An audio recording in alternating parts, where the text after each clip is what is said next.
Welcome back. In case you're just joining us, this is Business Weekly. Now, the removal of fuel subsidy by the Nigerian government has raised so much dust and reactions amongst Nigerians. The federal government claims the fuel subsidy policy has bred several unintended consequences and practices such as smuggling of petroleum products out of the country, and also the fuel subsidy policy has made them unable to tackle problems of the country's infrastructure. Now, the government also claims that subsidy removal will earn Nigeria about 1 trillion naira annually. But what are the implications of this on the economy?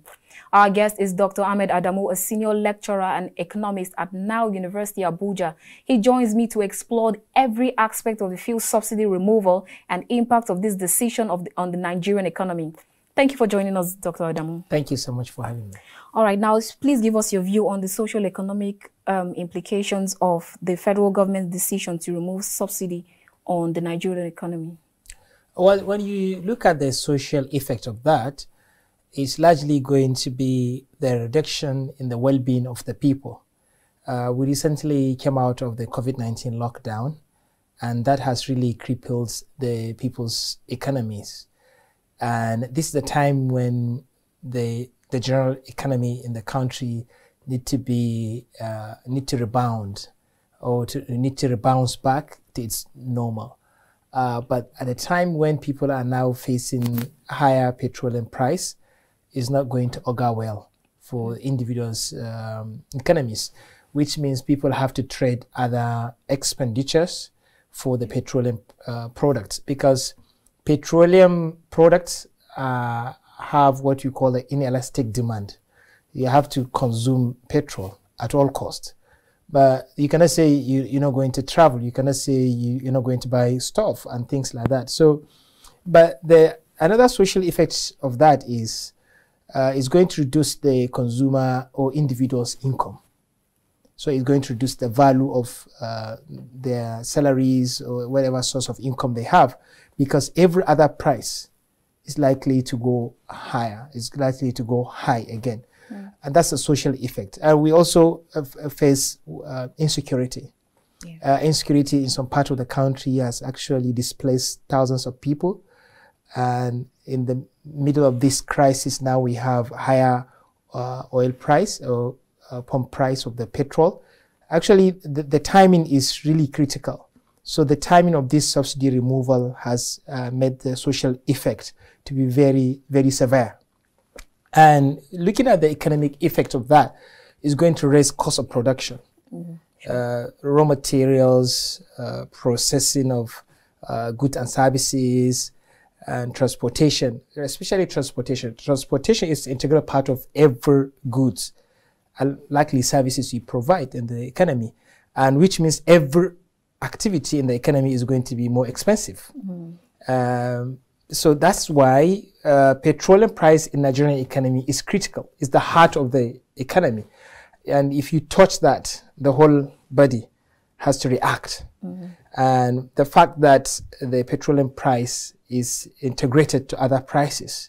So once you touch petrol price, every other price is going to also react to that. So there is going to be a very severe negative effect on social and economic aspect of the economy.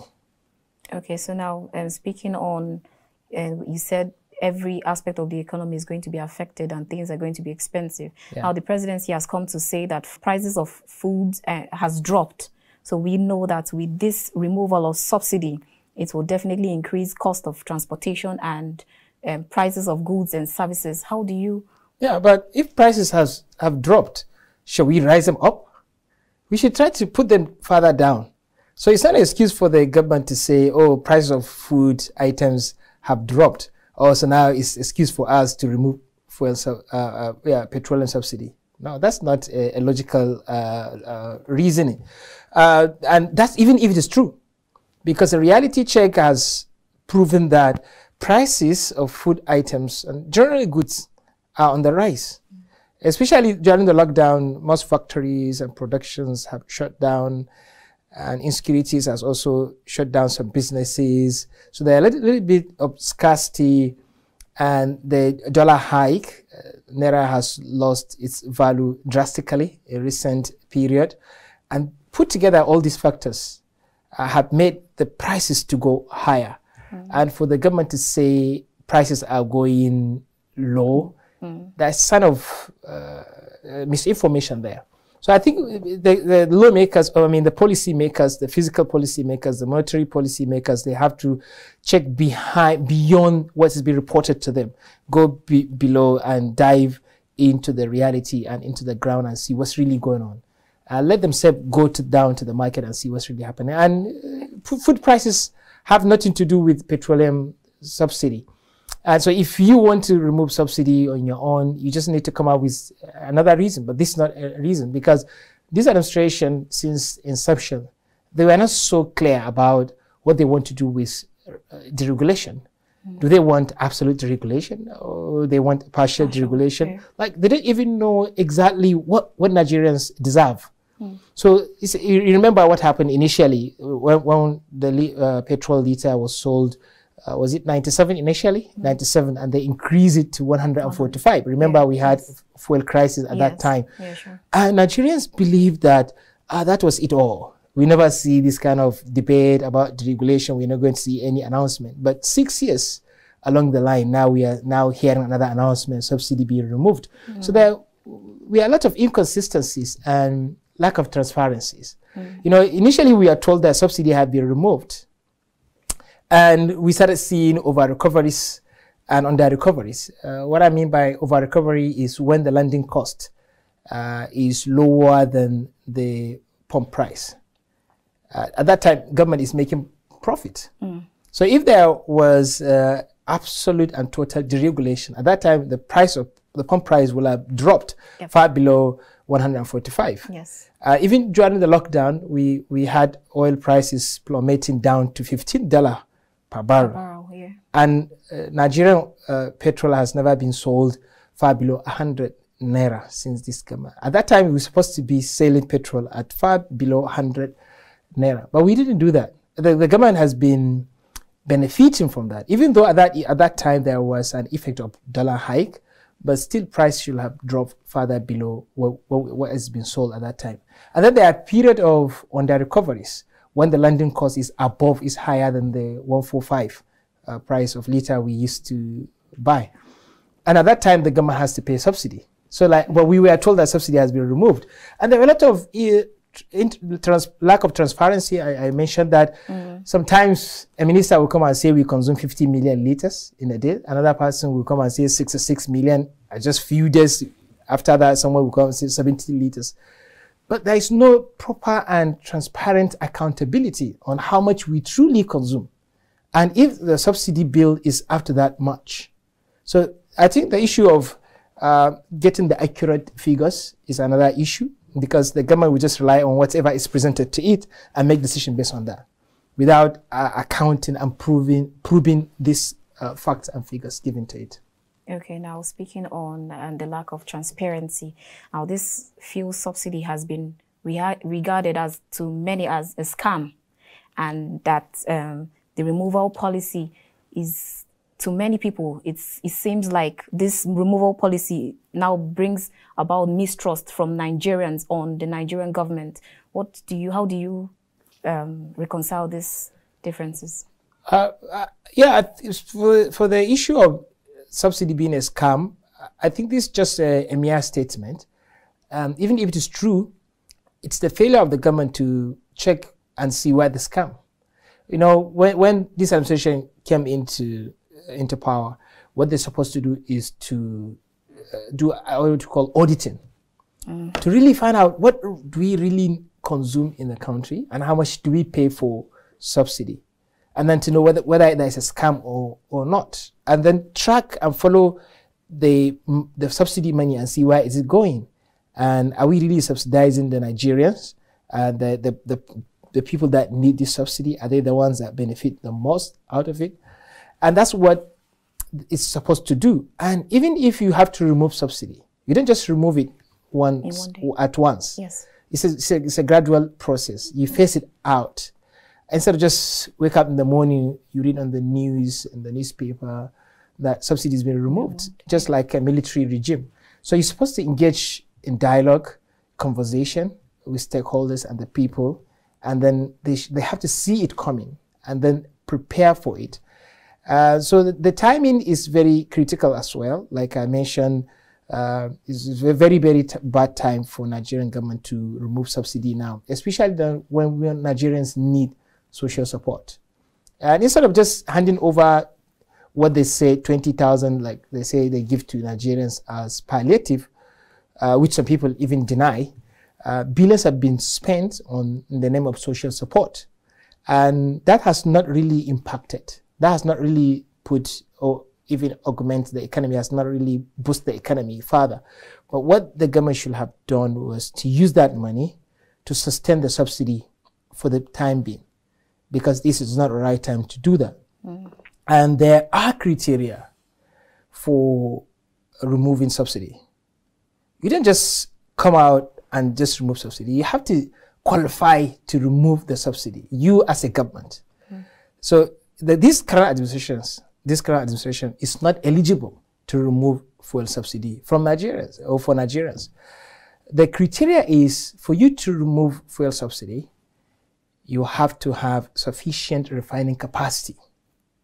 So if you know that you are going to remove subsidy in 2020, you should set up refineries since the time, maybe just 2 years before now, or 3 years, or just even a year before now.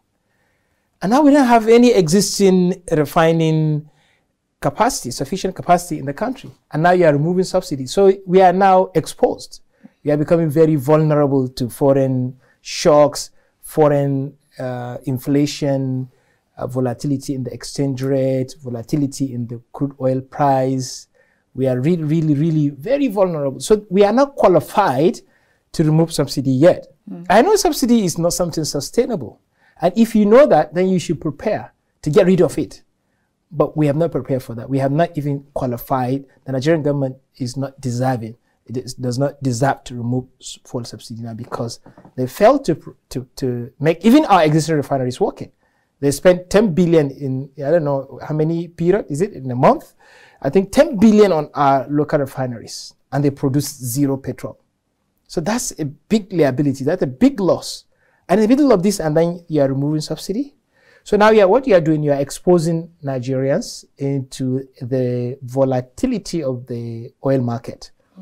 If you remove the subsidy, what is going to happen is that if anytime the crude oil price increases, the pump price here in the filling station will also increase. It drops, here it drops. But you know, in Nigerian situation, things don't drop easily. You know, there's sticky drop, but there is quick uprise. And there are likely case of collusion, especially from the major marketers, because they're the only ones that will be having the right to import and sell.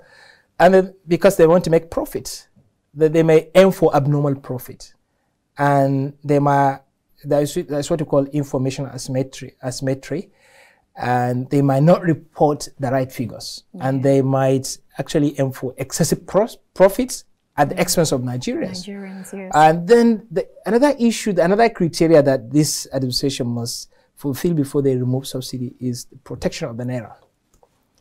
Naira has really suffered so much in the hands of this government. And we remember when this administration came, I think a Naira to dollar is around 200 or 200 something.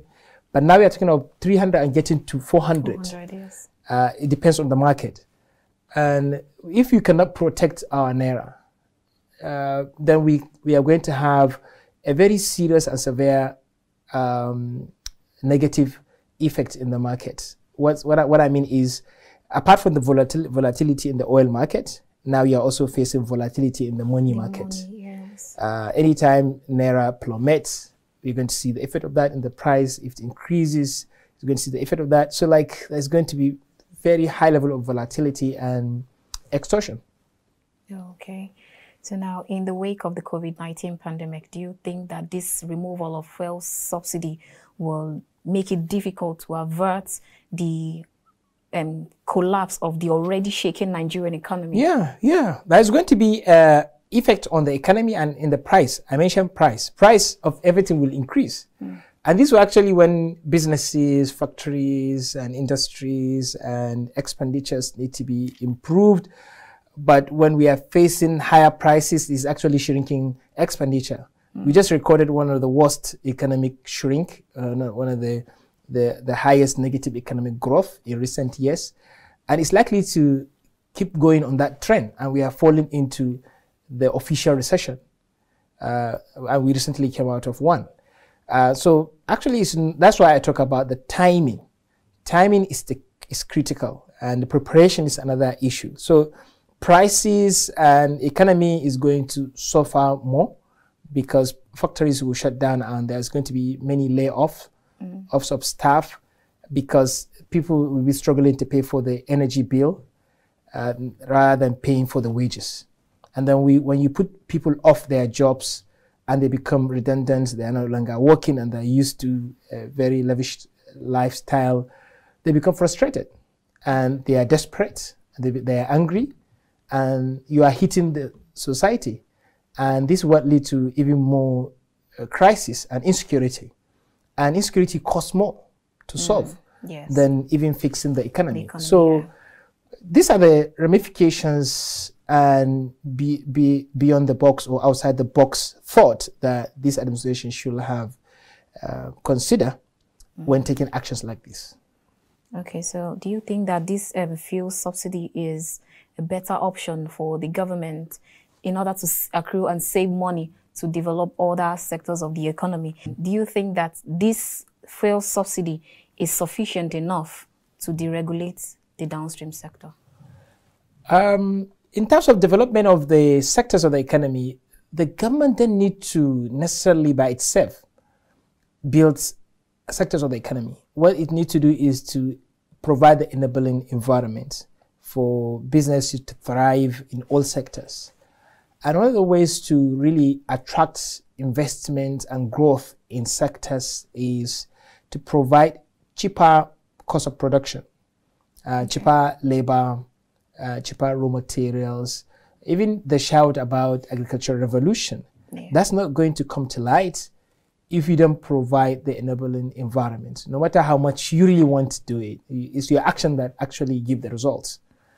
So it's actually beyond just the rhetoric.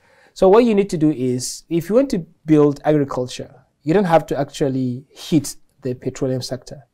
The two of them can actually survive at the same time. So we are not saying that we are going to kill the petroleum sector just to have the agricultural sector. So we need the two together because we have comparative advantage on each other.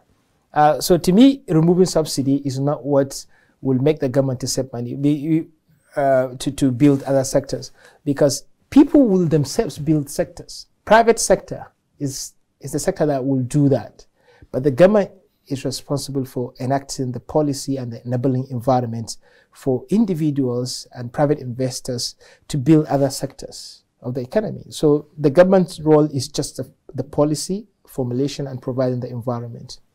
Okay, so now you actually talked about the military regime. We are not in the military regime. So now, do you think that are there any ways that we can duplicate some of the policies that was adopted during the military era, since this fuel subsidy actually came from, the inception is from the military regime?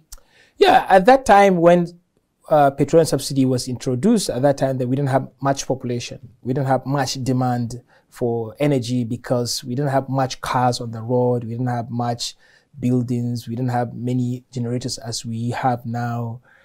Many demand for the energy use. We didn't have much of that. So it's become very comfortable and easy for the government at that time to subsidize. And at that time, Naira was very valuable. And at that time, we didn't have much higher oil prices. So it was very convenient, comfortable for the government to subsidize. But increasing population, losing the dollar value, and losing the efficiency of our refineries actually make it even more 5 times or even 10 times more expensive per head to subsidize petroleum consumption in the country. This actually is a accumulation of failures from various administrations that we even come to this level. We should see it coming from far distance time. But we didn't do that.